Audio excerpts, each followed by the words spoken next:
Hi everyone, welcome back to my channel. तो मैं उम्मीद करती हूँ कि आप सभी लोग बहुत अच्छे होंगे। तो आज की इस वीडियो में हम एक नई सीरीज शुरू करने जा रहे हैं मार्केटिंग मैनेजमेंट की। ये चैप्टर थ्योरी के साथ साथ प्रैक्टिकल लाइफ यानी कि रियल वर्ल्ड में भी काफ़ी इम्पोर्टेंस रखता है। मार्केटिंग मैनेजमेंट के बारे में आपको ना सिर्फ बीकॉम में बल्कि बीसीए, बीबीए, एमबीए, एमकॉम और कई सारे कॉम्पिटिटिव एग्जाम्स में भी यह टॉपिक देखने को मिलेगा।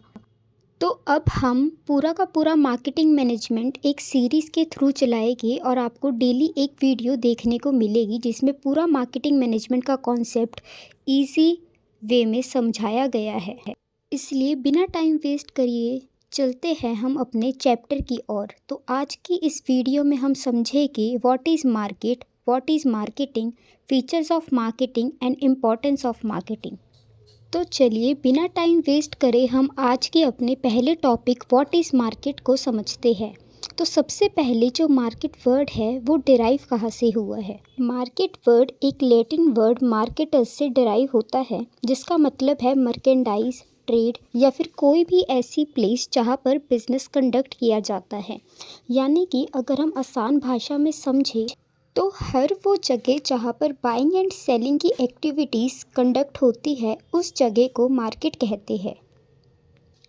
अब बाइंग एंड सेलिंग में हर वो चीज़ जो कि बेची जा सकती है वो सारी बाइंग एंड सेलिंग का पार्ट होती है। For example goods, services, stock, debenture, bond, first hand good, second hand good, etcetera. Market के कॉन्सेप्ट को समझने के बाद अब हम चलते हैं हमारे आज के second concept what is marketing के बारे में। Marketing means identifying and satisfying consumer needs and wants profitably.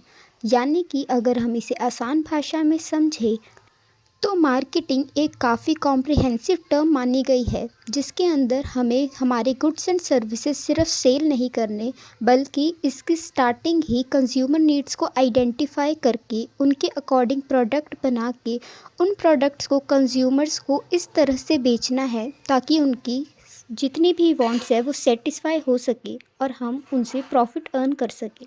Marketing को और बेहतर समझने के लिए अब आइए हम फीचर्स ऑफ मार्केटिंग समझते हैं। तो मार्केटिंग का सबसे पहला फीचर है इकोनॉमिक फंक्शन। यानी कि मार्केटिंग में वो सारे बिजनेस एक्टिविटीज़ इन्वॉल्व है जो एक प्रोडक्ट या फिर सर्विसेज को प्रोड्यूसर से कंज्यूमर तक बेचने में मदद करते हैं। Moving towards our second feature of marketing which is ownership transfers. जो सेलिंग है वो मार्केटिंग का एक पार्ट माना गया है।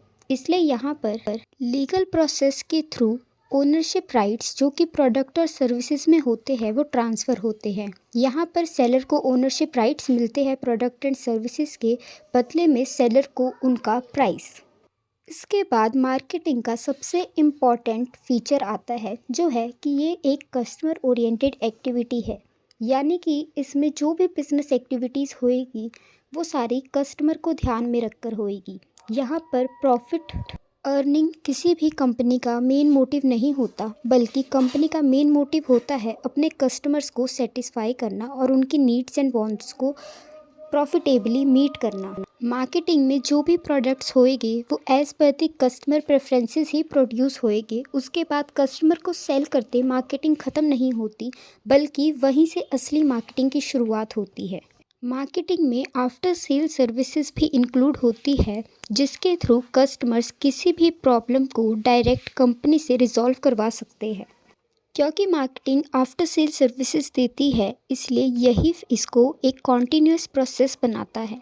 क्योंकि यह किसी को नहीं पता होता कि कस्टमर को कब किस चीज़ से प्रॉब्लम हो जाए या फिर उसे कब कहाँ पर दिक्कत आ जाए।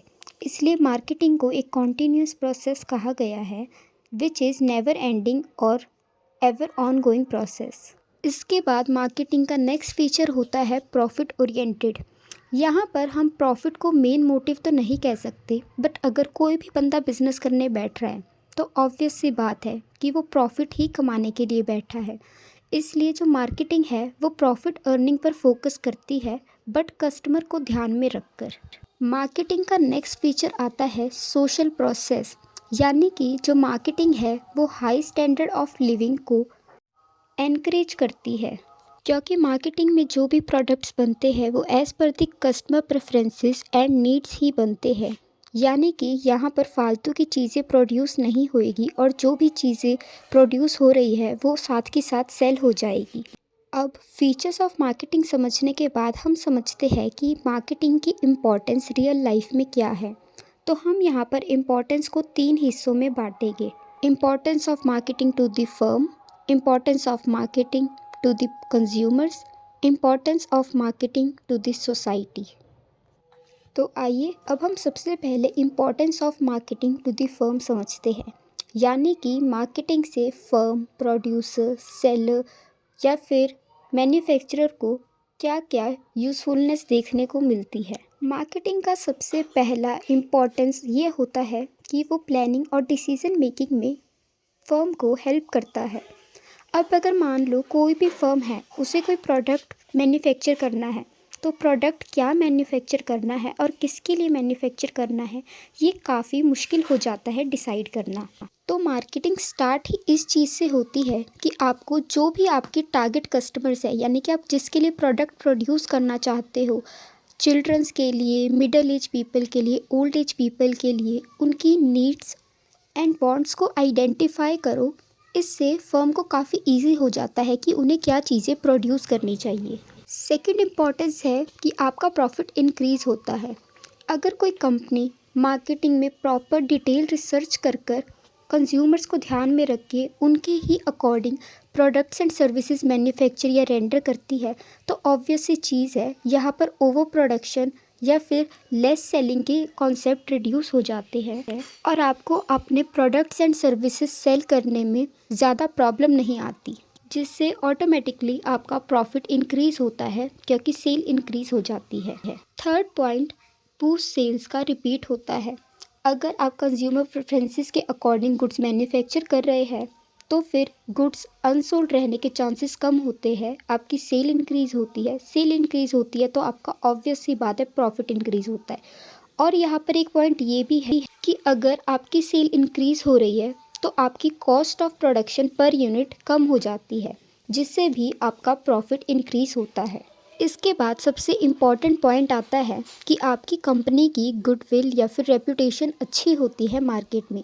अगर कोई कंपनी अपने कंज्यूमर के लिए ही काम करती है और उनकी सारी एक्सपेक्टेशंस को मैट करने की कोशिश करती है, तो फिर कंज्यूमर्स की नज़रों में कंपनी के लिए अच्छी गुडविल या फिर रेपुटेशन क्रिएट होती है, जो कि कंपनी को लॉन्ग रन में काफ़ी हेल्पफुल साबित हुई है। गुडविल क्रिएट होने से कंपनी जब भी कोई न्यू प्रोडक्ट लॉन्च करती है तो उसको यह डर नहीं रहता कि पता नहीं उसका गुड्स बिके या ना बिके, क्योंकि कंज्यूमर उसे ट्रस्ट करते हैं। तो ऑब्वियस सी बात है वहाँ पर कंज्यूमर्स रीपरचेजिंग के लिए ज़रूर आते हैं।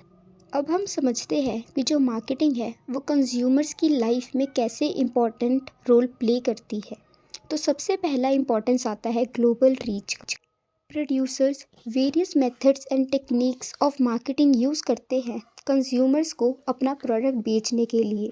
यानी कि जो प्रोडक्ट है और सर्विस है वो हर एक कोने कोने तक पहुंचाई जाती है radio, TV, magazine, ad, social media etcetera के प्लेटफॉर्म से।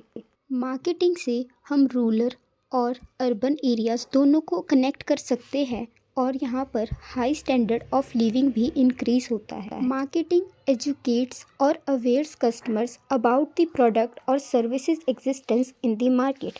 यानी कि अगर कोई कंपनी प्रोड्यूस कर रही है कोई भी तरह का गुड्स या सर्विसेज, तो वो अब कस्टमर्स तक को कैसे ये बात बताएगी कि उसके स्टॉक में ये वेराइटीज़ अवेलेबल है। तो यहाँ पर मार्केटिंग काफ़ी इम्पॉर्टेंट रोल प्ले करती है हमारे कस्टमर्स को एजुकेट और अवेयर करने के लिए कि मार्केट में ये सारी चीज़ें अवेलेबल है। इससे कस्टमर्स को पूरी जानकारी होती है वो हर एक प्रोडक्ट की जो कि मार्केट में अवेलेबल है, जो उसे हेल्प करता है उसके लिए एप्रोप्रिएट परचेज सेलेक्ट करने के लिए कि उसे कौन से प्रोडक्ट या सर्विसेज जो कि उसके अकॉर्डिंग ठीक है उसमें पैसे इन्वेस्ट करने चाहिए। इसके बाद हमारा थर्ड पॉइंट आता है कि मार्केटिंग हेल्प करती है यूटिलिटीज़ क्रिएट करने में। अब सबसे पहले हम समझते हैं कि यूटिलिटीज़ का मतलब क्या होता है। तो यूटिलिटीज़ का मतलब होता है किसी को सेटिस्फाई करना या फिर उसके नीड्स एंड वांट्स को मीट करना। एक कंज्यूमर तब सेटिस्फाई होता है जब वो कोई परचेज़ करता है और उसके बाद उसको उसका पैसा लगाया दुखे ना, यानी कि उसको ये हो कि जहाँ भी मैंने पैसा लगाया है वो अच्छी चीज़ में लगाया है और मेरा पैसा लगाया काम आया। अब मार्केटिंग में 4 तरह की मेन यूटिलिटीज़ पे फोकस किया गया है: product utility, time utility, place utility, information utility. तो सबसे पहले हम समझते हैं कि प्रोडक्ट यूटिलिटी क्या है। प्रोडक्ट यूटिलिटी में आप रॉ मटेरियल को उस फिनिश गुड्स में कन्वर्ट करते हो जो कि कंज्यूमर्स की नीड्स एंड वांट्स को सेटिस्फाई कर सके, यानी कि आपको रॉ मटेरियल को इस तरह के फिनिश गुड में कन्वर्ट करना है जो कि कंज्यूमर के लिए यूज़फुल साबित हो। फॉर एग्ज़ाम्पल, अगर कोई लक्कड़ है तो वो किसी काम का नहीं है जब तक हम उसे चेयर टेबल में कन्वर्ट ना कर लें। इसके बाद आता है टाइम यूटिलिटी, यानी कि गुड्स को सही समय पर सही जगह पहुंचाना टाइम यूटिलिटी कहलाता है। अगर कोई कंज्यूमर है, उसे आज किसी चीज़ की नीड है और आप उसको वही चीज़ 1 साल बाद मैन्युफैक्चर ऑफ़र करके दे रहे हो, तो क्या वो ख़रीदेगा? उस वक्त तक तो उसे उसकी ज़रूरत भी नहीं रहेगी। तो इसलिए आपको साथ के साथ कंज्यूमर की नीड्स को आइडेंटिफाई करना है और उनके अकॉर्डिंग प्रोडक्ट मैन्युफैक्चर करना है जितना जल्दी हो सके। इसके बाद जो हमारी थर्ड यूटिलिटी होती है वो होती है प्लेस यूटिलिटी, यानी कि आप जो भी गुड्स मैन्युफैक्चर कर रहे हो वो प्रोड्यूसर की प्लेस से हर एक कस्टमर तक पहुंचाना। ज़रूरी नहीं है कि प्रोडक्शन का फंक्शन हर जगह हो सके, इसलिए प्रोडक्शन अगर हम मान लेते हैं कि पानीपत में कंबल बनाए जा रहे हैं, पर जो कंबल है वो ऑल ओवर इंडिया या फिर हम कह सकते हैं all over the world utilise होते हैं, तो इसलिए प्रोड्यूसर के लिए अपना सामान बेचने के लिए ज़रूरी है कि वो हर एक कॉर्नर तक पहुंचा दे। इसके लिए जो प्रोड्यूसर है वो डिफरेंट प्लेसेस पर वेयर हाउसेस ख़रीद सकते हैं या फिर बल्क क्वांटिटी में होलसेलर्स को अपना स्टॉक सप्लाई कर सकते हैं। इसके बाद हमारी मोस्ट इम्पॉर्टेंट यूटिलिटी होती है इंफॉर्मेशन यूटिलिटी। प्रोडक्ट क्रिएट करना या फिर सही समय पर सही जगह पहुंचाना ज़रूरी है, पर उससे भी ज़्यादा ज़रूरी है उस प्रोडक्ट के बारे में कस्टमर को एजुकेट अवेयर करना और उसको नॉलेज प्रोवाइड करना। अगर आपके कस्टमर को आपके प्रोडक्ट की एग्जिस्टेंस के बारे में पता ही नहीं होगा तो वो आपका प्रोडक्ट परचेज़ कैसे करेगा। इसलिए इंफॉर्मेशन यूटिलिटी में आप कंज्यूमर्स को various form of communication use कर इन्फॉर्म करते हो अपने प्रोडक्ट की एग्जिस्टेंस के बारे में और उसके यूजेस बताते हो और कस्टमर को इस ढंग से बताते हो ताकि कस्टमर को आपका प्रोडक्ट यूज़फुल लगे और वो अपने जो पैसे हैं वो आपके प्रोडक्ट परचेज़ करने में लगाए। इसके बाद हम importance of marketing to the society के बारे में समझते हैं, यानी कि जब भी आप मार्केटिंग करते हो तो उस मार्केटिंग से सोसाइटी का क्या भला होता है या फिर उसको किस तरह से मदद होती है। तो सबसे पहली इम्पोर्टेंस है delivery of standard of living में। ये हमें इस तरह से हेल्प करता है क्योंकि जब मार्केटिंग करते हैं तो कंज्यूमर की डिटेल रिसर्च की जाती है कि उसे किस किस चीज़ की नीड्स एंड वांट्स है। अगर प्रोड्यूसर उन नीड्स एंड वांट्स को सेटिस्फाई करने में कामयाब होता है तो उसके बाद जो कंज्यूमर है उसकी एक्सपेक्टेशंस और बढ़ जाती है, क्योंकि नीड्स एंड वांट्स एक ऐसी चीज़ है जो कभी किसी इंसान की ख़त्म नहीं होती और वो बढ़ती ही चली जाती है। इसलिए जो प्रोड्यूसर है वो उनकी day by day increasing need and wants के अकॉर्डिंग गुड्स मैन्युफैक्चर करता है, जो कि स्टैंडर्ड ऑफ लिविंग इंक्रीज़ करने में काफ़ी हेल्पफुल होते हैं। सेकेंड इम्पॉर्टेंस ऑफ मार्केटिंग ये है कि मार्केटिंग इंक्रीज़ करती है एम्प्लॉयमेंट अपॉर्चुनिटीज़ को। अगर कोई प्रोडक्ट की प्रोडक्शन नीड्स एंड वांट्स के अकॉर्डिंग हो रही है और आगे चलकर उनकी नीड्स एंड वांट्स और ज़्यादा बढ़ जाती है तो वहाँ पर कॉन्टीन्यूस प्रोडक्शन होती है।